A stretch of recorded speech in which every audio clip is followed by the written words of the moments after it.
Aê, feriado! Muito bom dia para você que está em casa curtindo este feriadinho no meio da semana, um feriado. Sibeli Fábio, Maria, bom dia. Bom dia, Fernando, Maria Esther, coisa boa, né? Um feriado na quarta-feira. Seja bem-vindo ao SCC Meio-Dia. Feriado para quem tá em casa, né? A gente tá aqui trabalhando para você ficar bem informado aí, curtir essa quarta-feira junto com a gente. Já vou convidar o pessoal para continuar na nossa programação, porque depois do SCC Meio-Dia vem a tarde é nossa, viu? Então bom dia para todo mundo. Olha aí, ó, você que durante a semana trabalha, que ainda não pôde acompanhar o novo programa, hoje é o dia, hein? Hoje eu vou ficar na frente da televisão aqui para acompanhar a turma da Maria Esther, o Laércio Botega e também Dona Maricotinha. Coladinho com a gente aqui tem o A Tarde é Nossa. E claro, você que está em casa também aproveita para acompanhar as notícias lá no portal scc10.com.br, mas a partir de agora, ao vivo aqui pelo SBT, você fica sabendo tudo que é notícia no nosso estado. Então vamos às informações, pode se acomodar aí, você que já está à mesa com a família, ou você que já almoçou, está no sofá, ou esperando aquele cheirinho de comida, já vai tomando conta da casa, Maria Esther. Coisa boa. Né? Vai tomando conta da casa, hoje a casa está cheia, porque o pessoal está curtindo um feriado. Vamos lá então, a gente promete uma companhia agradável para você na hora do seu almoço. Informação, deixa eu mostrar para você. Em Blumenau, uma exposição ao ar livre é dedicada à memória do naturalista Fritz Miller. Você está vendo com a gente, o SCC Meio-Dia está lá ao vivo. Alô Blumenau, daqui a pouco a gente vai mostrar essa exposição ao vivo para você com o Eduardo Silva e vai contar para a gente todas as novidades. Exposição em Blumenau. Já em Jaraguá do Sul, a polícia investiga um cartel das autoescolas. Elas combinavam os preços, prejudicando quem contratava os serviços. Isso é crime. Já, todos os detalhes. No Sul, a audiência pública convocada para discutir uma solução para o fechamento da Barra do Camacho. Sem oxigênio, os peixes da Barra estão morrendo e 2.500 famílias que vivem da pesca estão no prejuízo. Em Florianópolis, aumentou o número de famílias que agora precisam de cesta básica. A cesta básica é da prefeitura. Hoje no SCC Comunidade você vai conhecer a dura realidade de quem mora na Vila Aparecida e quer simplesmente uma cesta básica.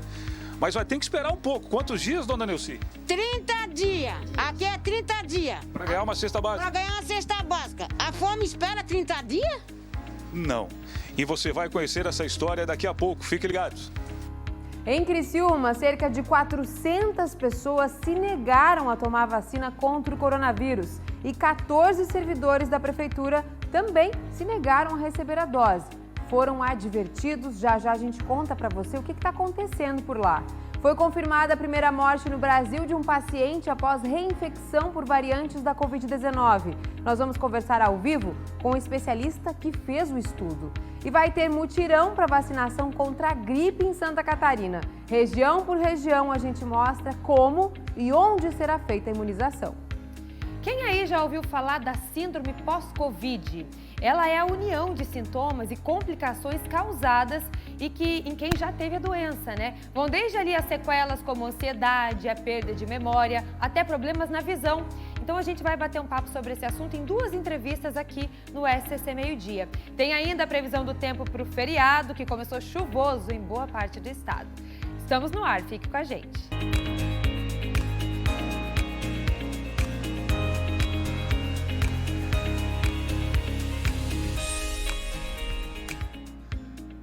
Vamos lá, minha gente, é quarta-feira, aqui não tem feriado, a gente vai fazer companhia para você neste feriado, Tiradentes, obrigado pela companhia, você que está com a gente em toda Santa Catarina, deixa eu dar um bom dia especial pro pessoal de Criciúma, alô Morro da Fumaça. Muito obrigado pela companhia sul do estado. Já tem informações do Camacho aqui, hein? A praia de Jaguaruna. Fique ligado. Uma solução para o problema lá da Barra do Camacho que está fechada, mortandade de peixes. Já informação com o Marco Búrigo. Deixa eu cumprimentar você que está no norte, São Francisco do Sul. Muito bom dia. Alô, turma de Joinville. Olha o SCC chegando com informação também para o norte do estado. Blumenau e Itajaí. Bom dia, tudo bem por aí? Como é que está o feriado? Daqui a pouco informações ao vivo da exposição que acontece ao ar livre em Blumenau. O Eduardo Silva já está posicionado, daqui a pouco a gente conversa com ele para mostrar as lindas imagens desta exposição. Grande Florianópolis, está chovendo na Grande Florianópolis, o feriado começou com chuva na região da Grande Floripa, na região metropolitana. Bom dia para você de São José, Palhoça, Santa Amaro da Imperatriz, Tijucas, alô Tijucas, obrigado pela companhia. Lages na Serra Catarinense, São José do Cerrito, Chapecó e a turma de Xaxim. Assim a gente vai juntinho de você, SCC catarinense como você. Então vem com a gente porque tem muita informação. Olha, lá na coluna do Fernando Machado no scc10.com.br, as últimas informações com relação ao processo de julgamento contra Carlos Moisés de Silva no processo de impeachment. Inclusive, a data do julgamento deve sair ainda hoje, no mais tardar amanhã, que termina o prazo para o Tribunal de Justiça apresentar a data do julgamento final. scc10.com.br, a turma da Ana tem todas as informações para você 24 horas por dia. Vamos falar de vacinação? Então vamos lá, vamos falar de vacinação, vamos falar de plano de vacinação para os profissionais da educação. Você é professor? Tem professor na sua família? Então chama porque a notícia é para todo o pessoal da educação, os profissionais da educação. Cleiton Ramos, Cleiton Ramos, ele não tem folga para o Cleiton Ramos no feriado não, ele já está aqui, ó. Cuidado, não vai se molhar que está chovendo em Florianópolis. Cleiton, então quer dizer, os profissionais da educação cobraram, querem vacina. Em Florianópolis, inclusive, tem greve, viu? Dos profissionais da educação, dos professores que estão cobrando segurança aí para o retorno para as salas de aula. Agora, esse plano foi apresentado pelo governo do estado aos municípios. Como vai ser a vacinação dos professores aqui em Santa Catarina? Conta tudo, seu Cleiton Ramos. Bom dia.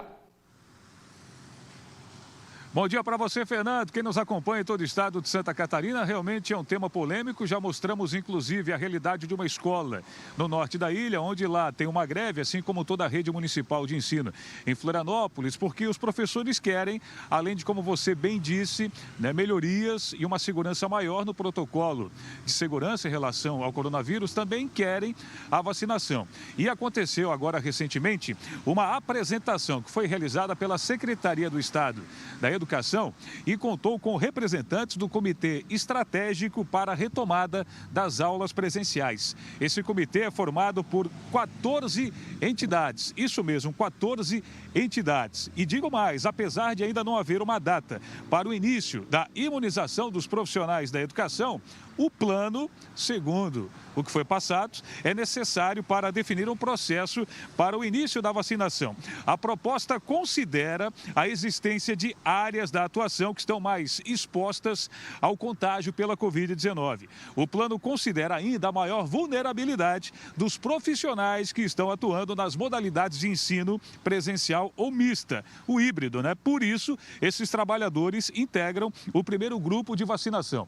A gente preparou uma arte para você de casa ter uma noção mais precisa do que a gente está falando. Vamos lá. Primeiro grupo, profissionais que atuam no atendimento presencial.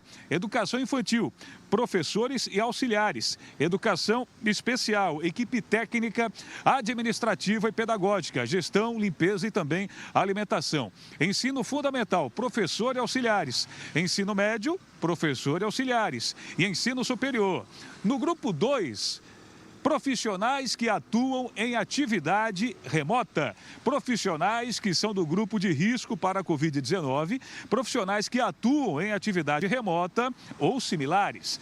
Para organizar a vacinação, o comitê desenvolveu um formulário que coleta os dados profissionais. O arquivo será disponibilizado para o setor responsável em âmbito municipal e a estimativa é de que o cadastramento comece a partir do dia 26 de abril. Está quase lá, hein? Sendo concluído em alguns dias para seguir o planejamento das ações. E aí o que acontece, Fernando? Após a coleta, a equipe responsável deve organizar a sequência estabelecida pelo plano, encaminhando a quantidade total de cada grupo. Uma cópia da listagem final, aptos ao recebimento de vacinas, deverá ser encaminhada às equipes de vacinadores do município. O certo é que um grande passo foi dado, né? É uma exigência dos profissionais da educação que entendem que realmente precisam ser vacinados. E aí, quem sabe, a gente consiga dar um passo para terminar a greve, principalmente na rede municipal aqui de Florianópolis, na rede de ensino municipal de Florianópolis. Volto contigo, viu, Fernando? Tá aí, Cleiton Ramos, obrigado pela informação. Fica aí, vai embora não. Antes de curtir o feriado, Cleiton, a gente volta a conversar, trazendo outras informações da Grande Florianópolis. Inclusive, hoje tem SBT Comunidade com o Cleiton. Ele vai mostrar pra gente aí a dificuldade de algumas famílias de conseguirem cestas básicas em Florianópolis. Daqui a pouquinho, SBT Comunidade. Cleiton, até já. Olha, a gente vai falar também hoje aqui de um grupo de pessoas lá do sul do estado, Criciúma. Esse grupo está se negando a tomar a vacina, inclusive servidores municipais de lá. Daqui a pouco vai ser destaque aqui no SCC Meio-Dia, Sibeli. É sim, Fernando. A gente vai tentar entender o que está acontecendo em Criciúma. Essas pessoas não são obrigadas, a tomarem as doses, mas estão escolhendo não tomar. Assim como esses servidores, 14 deles pelo menos, isso confirmado pela Secretaria da cidade. E agora estão sendo convencidos a receberem as doses, diante da importância que nós sabemos que é a imunização, Fernando. Já, todos os detalhes para você. Agora, atualização sobre a situação das aulas na rede municipal de Itajaí. Pois é, o Ministério Público de Santa Catarina aceitou a justificativa apresentada pelo Conselho Municipal de Educação sobre a antecipação do recesso escolar. A Grace Cezemel tem mais informações.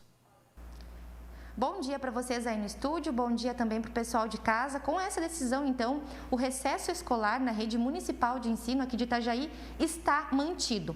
O Ministério Público, então, encaminhou um ofício ao COMED pedindo que as aulas retornem somente em maio e que o município faça aí uma justificativa, um esclarecimento sobre quais as medidas, principalmente as sanitárias, que serão tomadas nesse recesso. O município, então, ficou de encaminhar um documento com esses esclarecimentos e o COMED, então, nos informou que a previsão é que o retorno das aulas aconteça no dia 3 de maio na rede municipal de ensino aqui em Itajaí, ou seja, sem ser na próxima segunda-feira, na outra. Lembrando que as aulas, então, estão suspensas aqui no município desde o dia 1º de abril, quando foram antecipadas as férias escolares por um período de 30 dias.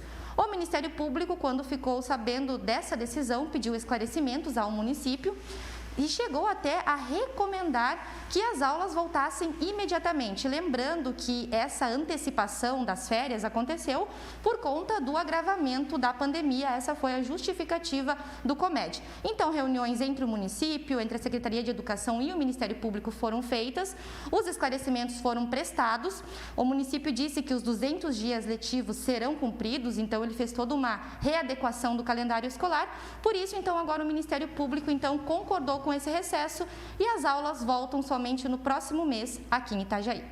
Eu devolvo para vocês aí no estúdio. 11 da manhã, 42 minutos. Decisão da Justiça. Recesso escolar em Itajaí. A informação direto do Vale com a Grace Cezemel. Me responde aqui, você vai tirar a carteira na região de Jaraguá do Sul, carteira de motorista, a CNH? Preste atenção, a Polícia Civil está investigando um cartel, isso é crime, lesa o consumidor e daqui a pouco os detalhes. Em Blumenau, uma exposição ao ar livre é dedicada à memória do naturalista Fritz Miller, Marister. O trabalho é resultado da pesquisa do artista plástico Luiz Bernardes. E a abertura da Galeria Céu Aberto dá início às comemorações dos 200 anos de Fritz Miller. O Eduardo Silva está lá, ao vivo, e traz pra gente essas informações. Mostra pra gente essa exposição, Eduardo. Bom dia! Bom dia, oi gente, tudo bem? Olha só, muito bacana, pode-se assim dizer, esse trabalho que foi colocado aqui na Alameda Rio Branco, em Blumenau, que conta a vida, a obra, a trajetória do naturalista alemão que adotou a cidade de Blumenau, Fritz Miller, e que foi amigo pessoal de Charles Darwin, viu? Foi chamado por Darwin de o príncipe dos observadores. E essa experiência toda que é proporcionada aos moradores e àqueles visitantes que circulam pela cidade foi elaborada pelo artista plástico Luiz Bernardes, que está conosco para falar a respeito deste projeto. Cerca de um ano de pesquisa, Luiz. Boa tarde. Boa tarde. Oi, boa tarde a todos. Sim, foi um período bastante grande, não chegou a dar um ano exato, mas foi coisa de 8 meses, com certeza. Um trabalho bem minucioso, junto com a Fundação Cultural de Blumenau, com a dona Sueli Petri, que me sempre orientou, sempre pesquisou e me colocou exatamente todas as informações necessárias para a gente completar esse trabalho como deveria ser. Fritz Miller, filósofo, médico, mas um apaixonado pelo naturalismo. Conta um pouco a respeito aí desse trabalho dele. O Fritz Miller tem uma característica muito interessante, que ele é bem atual até a coisa para nós, que é a história de uma boa base familiar, né? Ele teve como pai e avô pastores evangélicos luteranos, e o avô materno era dono de uma das maiores e bem mais sucedidas farmácias da Alemanha. E nessa farmácia era um boticário também, havia um encontro de todas as celebridades do mundo científico da Europa nessa farmácia. Então, desde os primórdios, desde os primeiros períodos da infância dele, ele já tinha contato com esse mundo do naturalismo e das celebridades científicas, né? E é importante ressaltar esse episódio que o senhor falou que se passou na Alemanha, porque o Dr. Blumenau, fundador da cidade, frequentava esse ambiente também? Ele não só frequentou, como ele foi sócio e amigo do avô dele nessa farmácia Cisne. E ali eles se conheceram. Por isso que o Fritz Miller, uma das coisas que aconteceu para o Fritz Miller vir para Blumenau, era esse já conhecimento, né, das terras do Dr. Blumenau na região tropical do Brasil. E desse relacionamento com Darwin, quais foram os frutos? Foi uma série, foi a maior contribuição, e ele foi o principal membro, né, da equipe de Darwin em toda a parte de conhecimentos e a prática propriamente dito do que estava acontecendo no mundo, né, da evolução. Porque naquela época era uma efervescência. Era uma efervescência, com certeza. Era a moda, era a coisa máxima naquela época. Era exatamente esse mundo tropical, esse mundo diferente, né? O conhecimento dessas novas terras, né? Perfeito. Bernardes, agradeço pela sua participação conosco ao vivo. Foi um prazer muito grande, muito obrigado, um abraço a todos. E depois todas essas obras vão ser doadas para o acervo da prefeitura. Antes de encerrar, só quero mostrar aqui um pouquinho, olha, tem som, viu?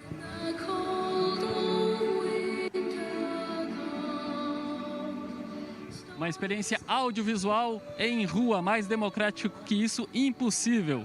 Voltamos ao estúdio. Legal, Eduardo. Você viu só? Além de visitar a exposição, a pessoa já fica no clima ali, né? Legal. Eduardo, mostra pra gente onde é que você tá aí, mostra um pouco da rua, a gente localizar bem o pessoal que tá na região de Blumenau, quem vai dar uma passadinha pro Blumenau, né? Ou quem mora aí. Que rua que você tá aí? Mostra pra gente a cidade e como é que tá o tempo também, você quer saber, né, Maristela? Também como é que tá o tempo. Rio Branco, este é o endereço. Alameda Rio Branco, esquina Sebastião Cruz, um dos pontos, vamos dizer aqui, de gastronomia mais sofisticados de Blumenau, onde as pessoas também circulam, hoje feriado, com crianças, algumas feiras livres também funcionam aqui. E o artista plástico permanece aqui na região.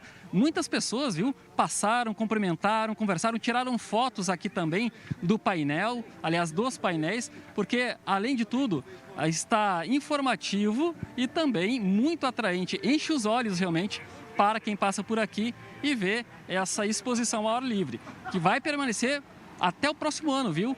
1822 foi o nascimento de Fritz Miller e no ano que vem, 200 anos, portanto, do nascimento desta figura importante para a ciência mundial. E ele aproveitou e mostrou o tempo ali pra gente também. O tempo vai ficar exatamente assim, toda essa faixa litorânea, viu? A gente viu a abertura de sol, as nuvens carregadas, chuva. Já choveu por aí mais cedo hoje, Eduardo? Choveu sim, teve pequenas pancadas de chuva, agora voltou novamente o tempo a ficar fechado. A instabilidade vai ser uma característica deste feriado aqui pelo Vale do Itajaí. É verdade, Fernando. Vai ficar assim em toda a faixa leste aqui, desde o sul do estado até o norte, esse tempo aí que fica meio emburrado hoje, né? Eduardo Silva, muito bom, Eduardo, por contar essa história pra gente, essa linda exposição, muito bom mesmo, Eduardo. Vamos seguir por aqui, continua aí. Você e o Marquinhos percorrendo as ruas de Blumenau, qualquer nova informação, você chama a gente aqui. É o SCC ao vivo nas ruas de Blumenau. Vamos falar do A Tarde é Nossa? Vamos sim, Fernando. Antes de falar do programa de hoje, né, chamar o pessoal para acompanhar, quem está em casa, no feriado, eu quero mostrar um trechinho do que aconteceu ontem no programa, porque deu o que falar. Nós trouxemos uma cama de pregos no nosso quadro Tudo é Ciência, né? E aí a gente perguntou, será que a dona Maricotinha vai ter coragem de sentar em uma cama de pregos, Fernando? Você acha que ela sentou? Pelo que eu conheço a Maricotinha, acho que ela sentou e sambou nos pregos. Mas para as pessoas entenderem melhor, a gente separou o material para vocês verem, de fato, o que é essa cama de pregos. Olha aí. Será que a dona Maricotinha vai deitar, sentar nessa cama de pregos? Gente, isso aqui é pra pessoa ficar toda furada, gente. Eita! Não tem condições? Bota um Laércio. Não, sou mais pesado. O que que tem? Não, tô mais levinha, mais tranquila, eu acho. A gente vai tirar essa dúvida depois, né? É, no nosso quadro Tudo é Ciência. Tudo é Ciência, vocês viram ali, gente, pregões desse tamanho aqui. Tem mais de 1000 naquela cama, Fernando. Sério? Mais de 1000. Não parece, né? Eu quero ver quem é que pregou tudo isso aí. Foi uma dúvida que a gente ficou ontem também aqui. Então, manda aí pelo WhatsApp, vocês acham que a dona Maricotinha sentou, deitou? Eu sei que muita gente acompanhou o programa, então já viu, né? Isso aí é para quem não viu ainda, tá aí no feriado acompanhando a gente. Já eu volto então mostrando como é que foi a Tarde é Nossa ontem e já fazendo o convite para o programa de hoje, que está bem especial, Fernando. Então, 1h15 da tarde, a gente encerra o SCC Meio-Dia já conversando com a Maria, que está lá com a turma, sempre no finalzinho do SCC Meio-Dia, ela já corre lá para a turma do A Tarde é Nossa e a gente bate um papo aqui, já entrega para eles vão até as 2 horas da tarde. E hoje tá bom, hein? Não tem motivo para pegar o controle, vamos lá, porque hoje em algumas regiões chovendo, outras regiões ainda vai chover, então é dia de ficar em casa mesmo, garantindo o distanciamento social e se divertindo com a nossa turma. Quem tá lá no Oeste é que fugiu da chuva, né? No Oeste é solzão, galera de Chapecó, Xanxerê, Xaxim que tá acompanhando aí. Eu sei que para vocês tá sol, tá tempo bom, mas continua acompanhando. Fica em casa hoje acompanhando. Bom demais ter você com a gente aqui no nosso feriado. Até 1h15 da tarde, as notícias de Santa Catarina. scc10.com.br, lá você acompanha todas as novidades do nosso estado, inclusive os bastidores do A Tarde é Nossa e as últimas informações atualizadas 24 horas por dia. scc10.com.br, aproveita que você está em casa nesse feriado aí, também para acompanhar as notícias por lá. Agora, deixa eu falar para você a doação de sangue. O Hemosk está com os estoques de sangue em nível de alerta, precisando de doações. É sim, Fernando. A gente vai conversar agora com o Paulo Henrique, porque o Hemosk está precisando de doações para reabastecer o estoque de sangue. É um pedido, é um apelo que é feito e a gente faz questão de repassar para você, porque a gente sabe que se cada um fizer a sua doação, vai fazer muita diferença nos estoques e nas vidas das pessoas que precisam. Né, Paulo Henrique? Bom dia para você.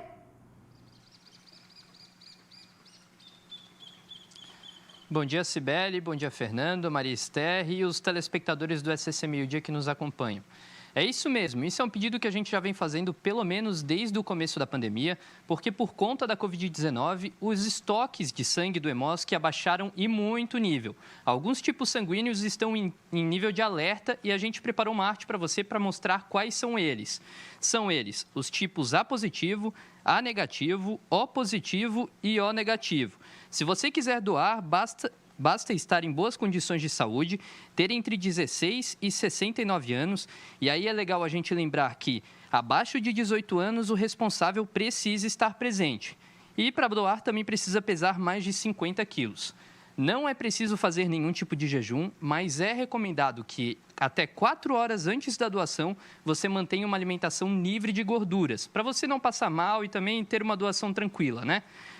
Quem estiver com medo por conta da pandemia, pode ficar tranquilo, porque toda a coleta de sangue está sendo feita com horários previamente agendados. E aí, para agendar o seu, basta entrar no site do Hemosk, que é o www.hemosk.org.br/agende sua doação, ou fazer o agendamento através dos telefones 48 3251 9712 e 48 3251 9713.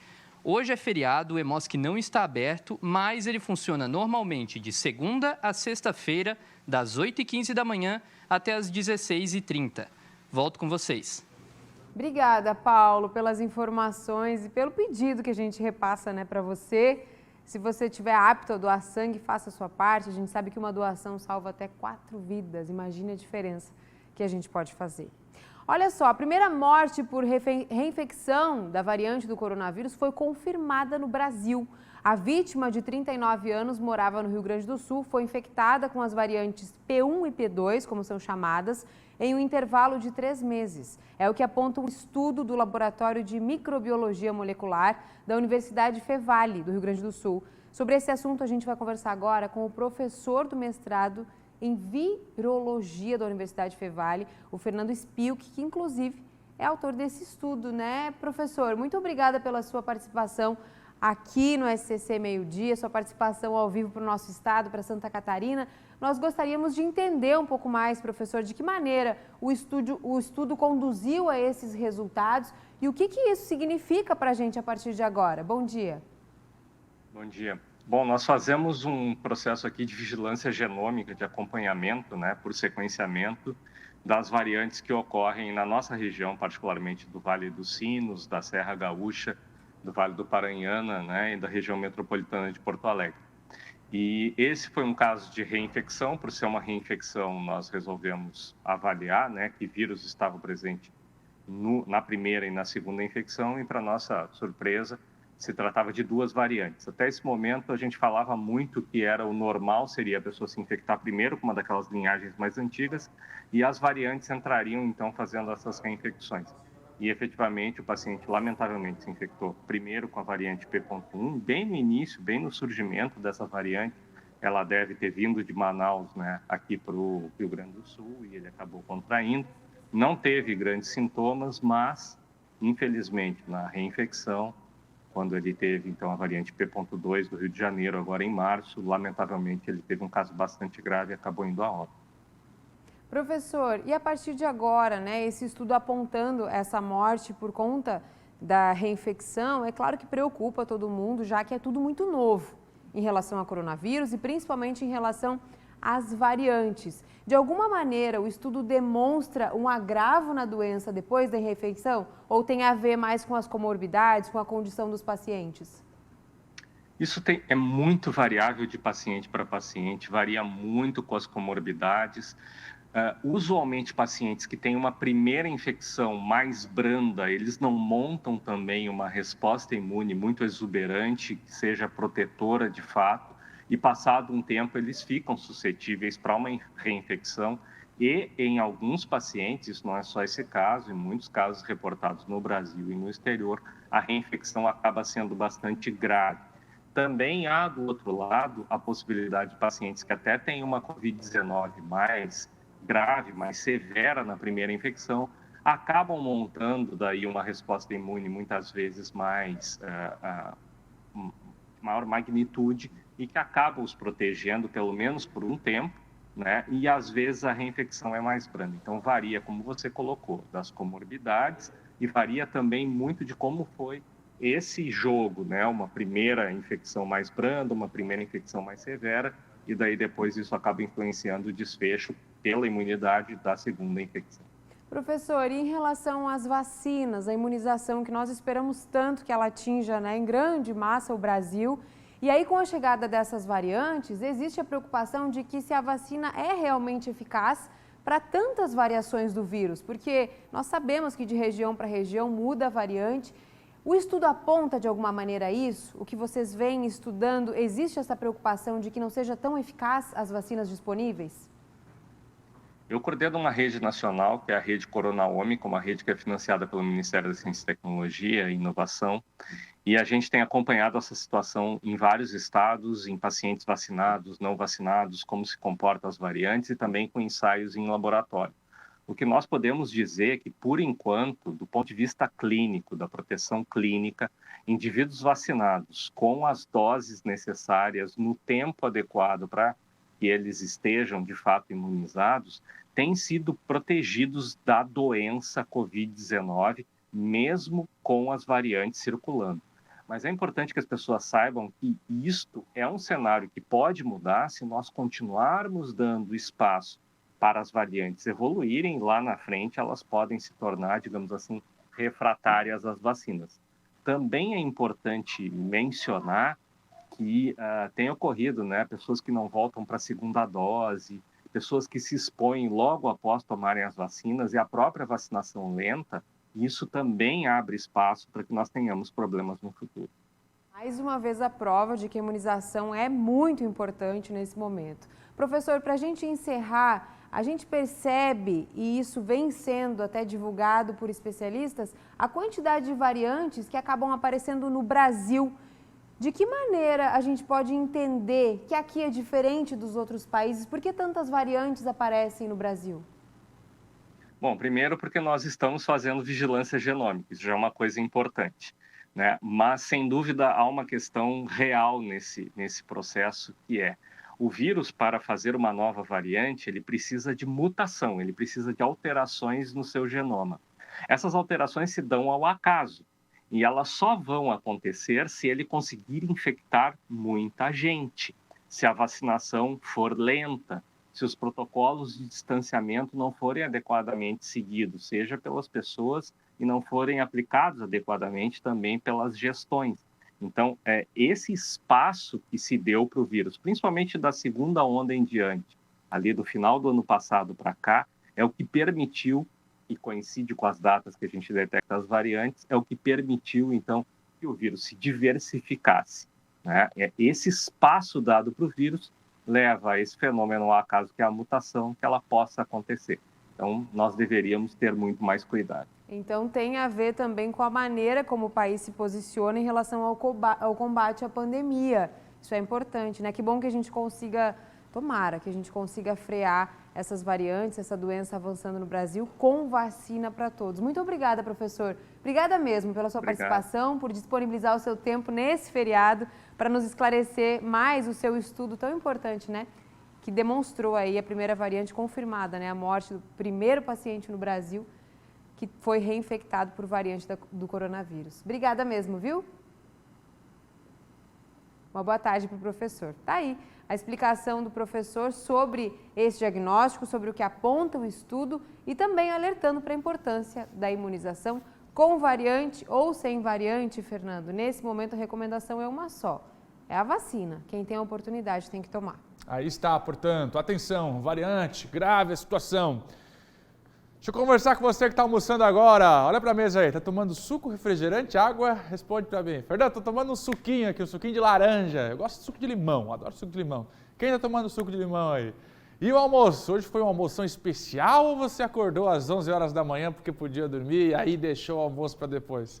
Deixa eu ver, está comendo o quê? Um bifezinho? Tá no arrozinho com feijão? Não, aqui em casa tem franguinho. Ô, coisa boa! Bom demais almoçar com você, hein? Bom demais estar na sua casa aí, te fazendo companhia. E que bom ter você aqui com a gente. A gente fica muito feliz. A gente sabe que no feriado, muitas pessoas que trabalham neste horário têm a possibilidade, a oportunidade de encontrar a gente aqui, porque não está no trabalho, não está em outra atividade. Então, um bom feriado. Sou Fernando Machado, está comigo aqui a Marister, a Cibele Favre, toda a equipe nos bastidores informando Santa Catarina, nosso SCC Meio-Dia. 2 assuntos importantes que eu quero falar com vocês ainda hoje aqui. O primeiro deles, a conversa com você que depende de cesta básica da Prefeitura de Florianópolis. O nosso SBT Comunidade, todos os dias aqui, mostra a sua reivindicação. E os nossos repórteres vão até mesmo os bairros ouvir os moradores. E hoje a gente vai falar de cesta básica, a distribuição de cestas básicas em Florianópolis. Você está precisando? Então a conversa contigo, já já. E o outro assunto é com relação a grávidas durante a pandemia. Olha só, o Ministério da Saúde está recomendando a vacinação contra o coronavírus em grávidas.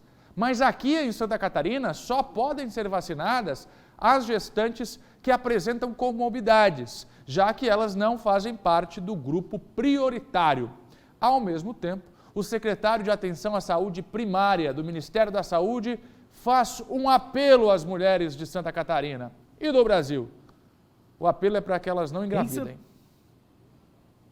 Santa Catarina, as gestantes só podem receber as doses se pertencerem a algum grupo prioritário. Em nota, a Diretoria de Vigilância Epidemiológica de Santa Catarina diz que segue as recomendações do Ministério da Saúde, mas não há nenhuma recomendação aqui no estado para vacinar todas as gestantes e reitera que as grávidas com comorbidades podem ser vacinadas. As demais devem aguardar a sua faixa etária para receberem as doses. Além disso, o secretário de Atenção Primária à Saúde do Ministério da Saúde fez um apelo às mulheres para que não engravidem durante a pandemia. É óbvio que a gente não pode falar isso para alguém que tem 42, 43 anos, mas para uma mulher jovem que pode escolher um pouco ali o seu momento de gravidez, o mais indicado agora é você esperar um pouquinho até a situação ficar um pouco mais calma. Tá aí o pedido. Espera um pouquinho, você que está planejando, não é mesmo? Planejando ter uma criança. Agora não dá para fazer o mesmo pedido para aqueles casos onde a pessoa engravida, até mesmo sem querer. Então aí está. Daqui a pouco a gente mostra para você todos os detalhes, como Santa Catarina deve se comportar diante desta recomendação. Recomendação do Ministério da Saúde, vacina as grávidas. Aqui, só se elas tiverem comorbidades, se tiverem doenças crônicas, para resumir. Mas como fica? Elas serão incluídas de fato no plano de imunização aqui no nosso estado? Vocês, mulheres grávidas? Já, já. Agora deixa eu conversar com o Paulo Henrique, ele já está por aqui? Paulo Henrique, ele está ao vivo em Florianópolis nesse dia chuvoso. Sabe aquele dia bom para ficar debaixo das cobertas? É o dia ideal, é hoje em Florianópolis. Mas deixa eu falar de vacinação contra o coronavírus, é para isso que o Paulo está aqui, até porque o Paulo acordou, não ficou dormindo, né, Paulo? Bom, como é que está esse processo aqui? Nós vamos saber como a vacinação está acontecendo em Florianópolis neste feriado. Contigo, Paulo.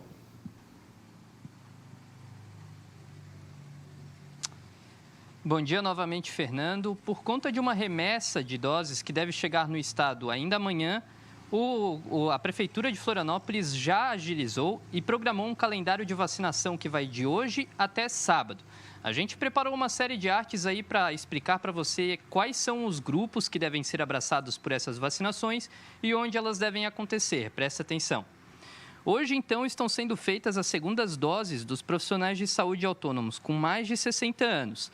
Elas estão acontecendo nos pontos de imunização para pedestre do Floripa Shopping, das 8 horas até as 17 horas, no SEAD da UFSC, que fica aqui no centro da capital, não no campus, das 8h30 até as 16h30, e no sistema drive-thru, no antigo aeroporto, das 9 horas até as 16 horas. Na quinta-feira estão sendo feitas as segundas doses das pessoas com 67 anos e 68. Elas estão acontecendo nos pontos de imunização que já são bem conhecidos. Toda semana a gente acaba reforçando aqui para você e por isso eles estão aí na tela. Mas, paralelamente a essas pessoas de 67 e 68 anos, estão sendo feitas também nesta quinta-feira a primeira dose dos profissionais de saúde autônomos com 50 anos ou mais com comorbidade. Então, houve um pouco de avanço nessa questão. Elas serão feitas nos pontos de imunização para pedestres do Floripa Shopping, das 8 horas até as 17 horas, e no SEAD UFSC, das 7h30 até as 18h30. Na sexta-feira vão acontecer as primeiras doses de quem tem 64 anos e ainda não tomou, e as segundas doses de quem tem 67 anos ou mais e acabou não tomando na quinta-feira. Elas vão acontecer nos pontos de imunização para pedestres das 9 horas até as 16 horas. Esses pontos de imunização eles estão localizados no centro de eventos da UFSC e na Beira-Mar Continental, próximo às quadras. No sábado, então, mais avanço na questão da imunização. Vão acontecer as primeiras doses de quem tem 63 anos. Elas vão acontecer naqueles pontos de imunização muito espalhados pela capital, que a gente faz questão de lembrar. Vai ser no sistema drive-thru no centro de eventos da UFSC, na Polícia Rodoviária da SC 401, no Bolsão da Beira-Mar Continental, próximo às quadras, e também no antigo aeroporto.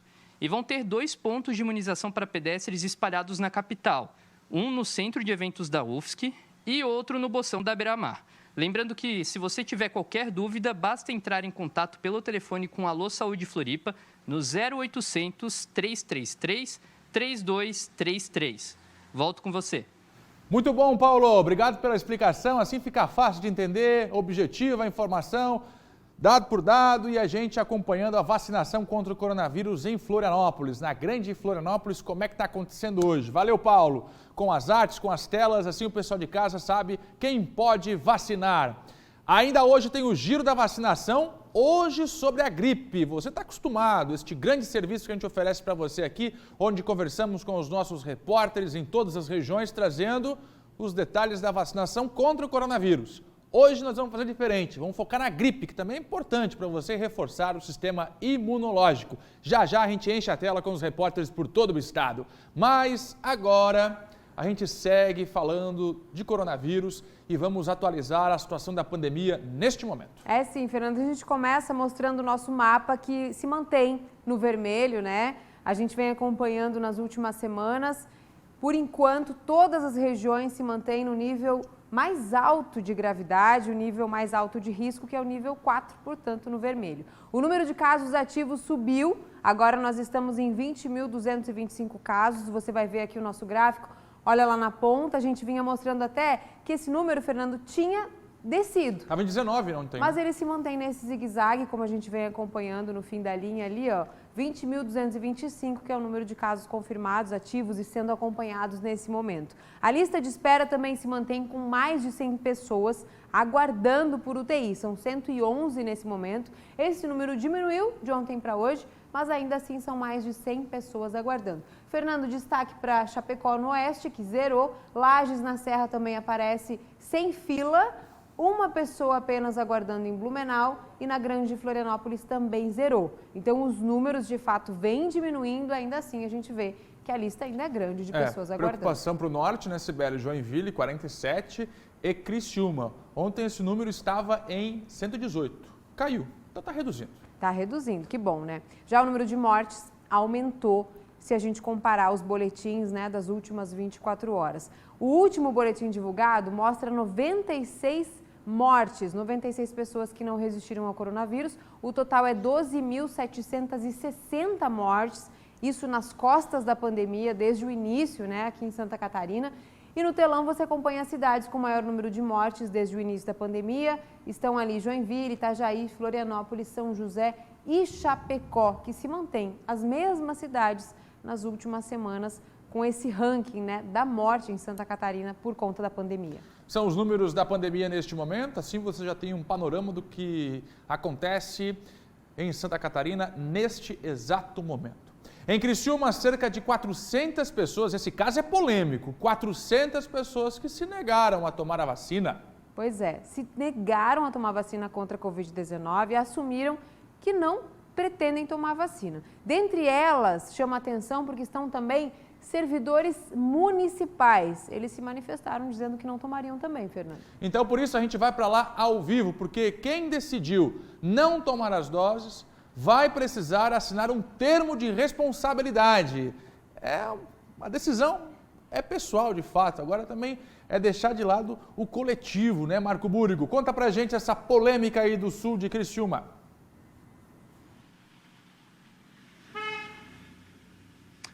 Pois não, Fernando, Cibele e todos que assistem aqui o SCC Meio-Dia.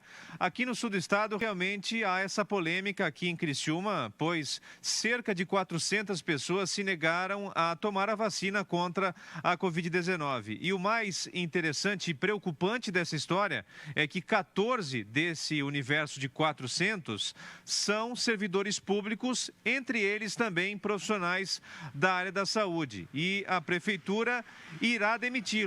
Pelo menos é a informação que se tem, mas também há a possibilidade desses servidores reverem a situação e até tomarem a vacina na próxima semana. É o que nos passa o secretário de Saúde de Criciúma, Acélio Casagrande. Mas, realmente, aquelas pessoas que se negam a tomar a vacina, tem que haver também aí a assinatura de 3 testemunhas, né, que comprovam que a pessoa não quer tomar a vacina contra a Covid-19.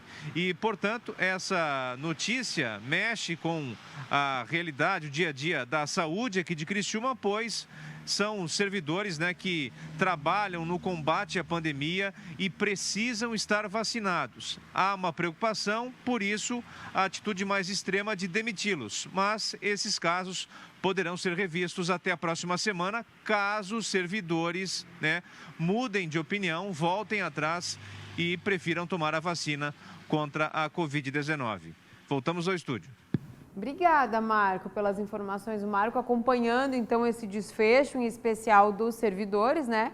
Deve ter novidade já nas próximas semanas.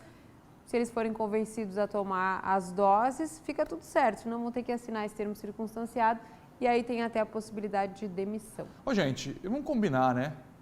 Vamos combinar. Hoje a gente tem a possibilidade de escolher, de fato, se toma ou não toma. Mas pense com carinho no coletivo.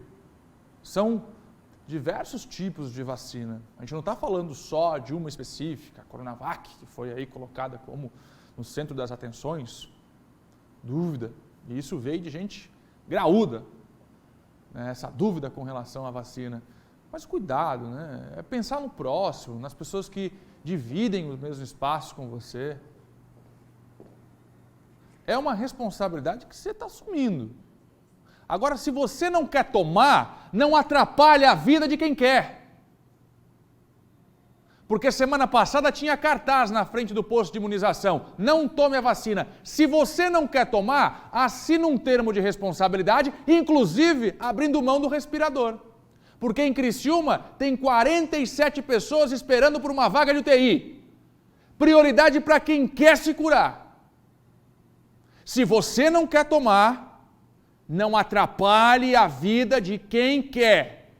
E mais do que isso, não coloque em xeque um sistema nacional de imunização por vontade própria.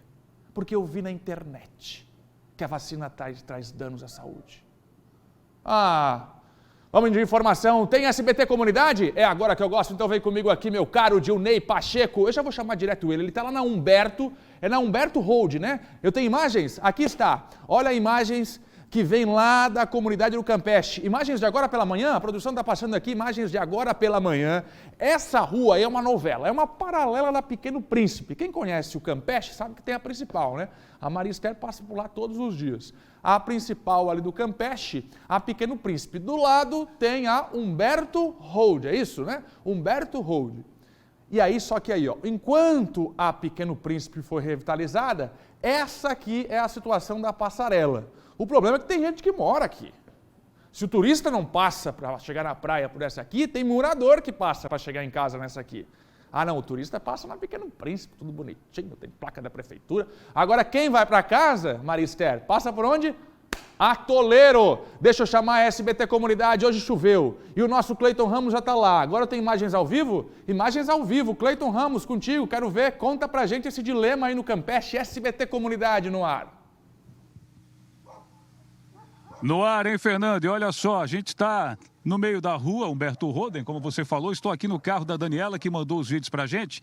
A água baixou, mas olha só a dificuldade em trafegar por essa rua, de tanto buraco que ainda tem. Ao vivo na tela do SCC SBT nesse exato momento. Estou aqui ao lado da Dani, né? É uma dificuldade que todos os moradores enfrentam que moram aqui nessa rua, principalmente quando chove, né? Quando a água está caindo, isso aqui se transforma no verdadeiro rio. E quando a chuva vai embora, a água começa a descer, mas aí começam a aparecer os buracos. Uma dificuldade tremenda para quem trafega nessa rua, tanto para motorista como para motociclista. E aí tem aquele trabalho danado para você ficar desviando de um buraco para o outro e nada é feito. A gente já teve aqui em algumas oportunidades, uma inclusive no mês passado, onde a dificuldade foi muito grande. A Dani vai parar o carro, eu vou tirar o cinto de segurança aqui, porque eu vou conversar com alguns moradores. TV ao vivo é assim mesmo, ó. Não tem água aqui não, né? Aqui não tem poça d'água. Vou sair, já converso contigo, viu, Dani? Estaciona o carro ali direitinho. Vem comigo, Nereu, porque ali a gente tem um grupo de moradores e esse grupo está indignado com essa situação. O Nereu está filmando aí, enquanto o Nereu vai filmando, para você ver o estrago que fica quando chove. Um detalhe, hein? Metade da rua é calçada, a outra metade não. Essa metade que não é calçada tem aproximadamente 400 metros. Né? Pô, tão simples, 400 metros, né? Por um problema que é muito antigo. Estou aqui ao lado do Alexandre, que é morador há 13 anos, e eu acho que o cenário que a gente está vendo aqui resume muito bem o drama que vocês vivem, principalmente nos dias de chuva, né? Boa tarde. Boa tarde. É um drama, né? Porque a gente não consegue nem andar. Né? Vocês tiveram de carro aí, viu o problema que traz para os carros, para os automóveis aí em geral. É uma rua que acessa uma avenida principal aqui. Então tem uma boa, também, até inclusive durante as obras da Avenida Pequeno Príncipe serviu como passagem do ônibus aqui, né? Mas mesmo assim eles nunca deram a devida atenção para a rua, né? Então os moradores sofrem com essas pequenas enchentes que fazem na rua, né? E depois, quando a água seca, ficam esses buracos aí que prejudicam toda a passagem, né? Seja do pedestre, seja do ciclista, motociclista ou dos automóveis, né? A gente sabe, né, que a prefeitura tentou algumas oportunidades de dar uma amenizada na situação, com máquinas, enfim. Mas de tanto passar máquina aqui nessa rua, você pode observar... Ô, Nereu, se puder fechar lá, ó, lá onde é que começa o calçamento na metade da rua. Olha só, Fernando, pessoal de casa, para você ver que de tanto passar a máquina por aqui, nesse trecho que não é calçado, esse trecho ficou bem mais fundo do que aquele que está calçado lá. E a mesma rua. E aí é que dá dificuldade e acaba alagando tudo, como a gente está vendo aqui. Em algumas oportunidades, até a água entrando, né, nas residências. É o caso da Dani, que estava no carro lá com a gente. Dani, a gente percebe, né? Você mora ali, Dani, ó. Você mora aqui naquela casa, o Nereu está mostrando, e você entra ali. Mas é uma dificuldade muito grande, né? Você fez os vídeos agora de manhã, esses vídeos que a gente acabou rodando aqui no SCC SBT. Conta pra gente aí o drama que você vive. Até mesmo com lixo, né? O pessoal que vem pegar o lixo, o pessoal da Concap, quando vê tudo alagado, não tem a mínima condição e o lixo fica na sua casa. Ou seja, é uma roda gigante que vai trazendo muitos problemas. Sim, estamos literalmente com o pé na lama, sempre. Como alaga muito aqui na frente, o pessoal da Concap tem dificuldade até de recolher o meu lixo, né? Eles não conseguem passar e eu fico com o lixo ali, enquanto estiver chovendo, o lixo está aqui, ele não é recolhido. E o que a prefeitura alega? Vocês já tentaram contato, inclusive o Alexandre, né, fez um documento junto com os moradores também. Já está assim há muito tempo, nada, nada e nada? Há muitos anos. Eu já estou aqui há 4 anos e meio e a gente não consegue uma solução que nos ajude. Até teve um vereador aqui fazendo uns paliativos, mas nada de bom acontece. Eles, inclusive, abriram aqui, ó, isso aqui é uma propriedade privada que foi invadida. Eles abriram para fazer um escoamento de água lá para dentro e na chuvarada a água invadiu o meu quintal. Então, toda essa água da chuva passou pelo terreno, veio para o meu quintal. A resposta que eu tive do vereador foi que eu não pesquisei antes de comprar. Essa foi a resposta? Essa foi a resposta, que eu deveria ter pesquisado antes de comprar. Então, a culpa é sua? A culpa é minha. Que loucura. Deixa eu conversar com outros moradores também. Estava conversando aqui com o Márcio, antes de eu entrar no ar junto com o Nereu. Márcio, por gentileza, é mais um morador antigo aqui também, mais um morador indignado com a rua. Dá para dizer rua ou rio, hein? Boa tarde. Eu acho que é um açude, né? Mas então, Cleiton, a gente está com esse problema, eu moro desde 2008 aqui e realmente nunca a prefeitura tomou nenhuma atitude, né, que pudesse mudar esse quadro, tá? E enquanto que nas ruas vizinhas a gente vê que tem loteamentos aqui para baixo que já tem pavimentação e a nossa rua até hoje não foi contemplada com nada, com pavimentação nenhuma. E a solução que eles acham é passar a máquina, um saibro e vira essa buraqueira que vocês estão vendo aí, tá? As pessoas estão abandonando, vendendo casas aqui porque não tem condições mais de morar, né? Por conta do descaso da prefeitura, né? Então, quando a Maria Esther, lá no estúdio do SCC SBT, a Maria vem com a previsão do tempo, você fica antenado e digo, opa, tomara que não chova tanto para a rua não alagar. A gente está sempre vendo as previsões, né? Eu, por exemplo, já sei que chove hoje, chove agora sexta-feira e domingo. Então a gente sabe que nesses dias vai ser o caos aqui na rua, não vai dar para passar, não vai dar para sair. Você sai para trabalhar com carro de manhã e essa buraqueira. E aí tu passa ali pela Via Expresso, o prefeito está com a Operação Asfaltaço ali, fazendo um bom trabalho, né? Lá na Via Expressa, mas olha só, o bairro está abandonado. Olha só a dificuldade do carro lá, o carro está passando nesse momento, obrigado, viu, Márcio? Ao vivo na tela do SCC SBT, a dificuldade que os motoristas acabam enfrentando todos os dias aqui. Dificuldade para passar aqui, né, amigo? Hã? Mora aqui? Moro aqui nesse prédio. E a dificuldade aí? A dificuldade quando choveu para entrar em casa, descer do carro é impossível. Terrível. Tá terrível. Qual o teu nome? João. João, tá certo, João. Tu mora naquele prédio ali? É ali quando tu sai o carro, dá uma batida no chão? Justamente. Olha só aquilo. Entra lá então. A gente vai filmar a tua dificuldade para a gente encerrar a nossa participação. Fernando, o Nereu vem comigo para a gente mostrar a dura realidade que os motoristas enfrentam aqui na Alberto Roden, que fica localizada no bairro do Campeche, para a gente finalizar a nossa entrada junto à comunidade. Comunidade reivindicando esse problema de muito tempo. Olha só o perigo que é, ó. Olha só, vai entrar agora. Ó, viu? O perigo que acaba danificando a estrutura do carro, a parte de baixo, enfim, encostou lá de novo. Então, mostrando ao vivo, o problema é a gente estar junto da comunidade, com a resposta da prefeitura. E eu volto contigo aí nos estúdios, Fernando. Valeu, Cleiton Ramos, obrigado pela informação. Tá lá o nosso Cleiton Ramos botando o pé na lama mesmo para mostrar a realidade do povo do Campeche. E o asfaltaço, hein, prefeitura? Um tijolaço já estava bom, porque onde passa o turista, aí tá tudo lindo, maravilhoso. Ah, Fernando, você está criticando a prefeitura? Não. Tem asfalto novo daqui a Blumenau. Agora é o seguinte, o pessoal só quer uma patrola ali, enfim, para tirar o buraco. Porque vai passar com o carro? Ah, não tem mola de carro que aguenta nessa rua. E sem falar essa poeira que é quando dá sol e a lama quando dá chuva. A gente está em contato com a Prefeitura de Florianópolis, até agora não tivemos respostas, mas assim que a Prefeitura respondeu o que está sendo planejado lá para o Campeche, a gente traz aqui. Porque agora a gente vai falar de dengue. Nos primeiros meses de 2021, o aumento foi de 270% nos focos do mosquito da dengue lá em Joinville. Pois é, Fernando, e esse aumento preocupa a Secretaria de Saúde, que tem feito campanhas de conscientização para a população para tentar, de alguma maneira alertar para a gravidade, que é a dengue também. Sobre esse assunto a gente conversa agora com o David, que está de olho, David? Há dias a gente vem ressaltando aqui a importância dos cuidados também com a dengue. Conta pra gente dessa preocupação e o que foi discutido na Câmara de Vereadores. Bom dia, Sibeli, bom dia, Fernando, bom dia a todos que estão acompanhando o SCC Meio-Dia. É isso mesmo, inclusive essa reunião na Câmara de Vereadores foi realizada ontem, na terça-feira, e o secretário da Saúde daqui de Joinville, o Jean Rodrigues, teve que prestar alguns esclarecimentos para os vereadores nesta reunião com respeito às ações de combate que estão sendo aplicadas aqui em Joinville para, pelo menos, diminuir um pouco nesses números aí com respeito à doença, a dengue aqui no município de Joinville. E esses dados são bastante preocupantes, conforme nós já conseguimos ver aí na nossa tela. Olha só, este ano, 839 pessoas tiveram casos de dengue confirmados aqui em Joinville. O número de focos no mosquito também chama bastante atenção, viu, Sibeli, nestes primeiros meses, em que mais de 5.000 pontos foram mapeados.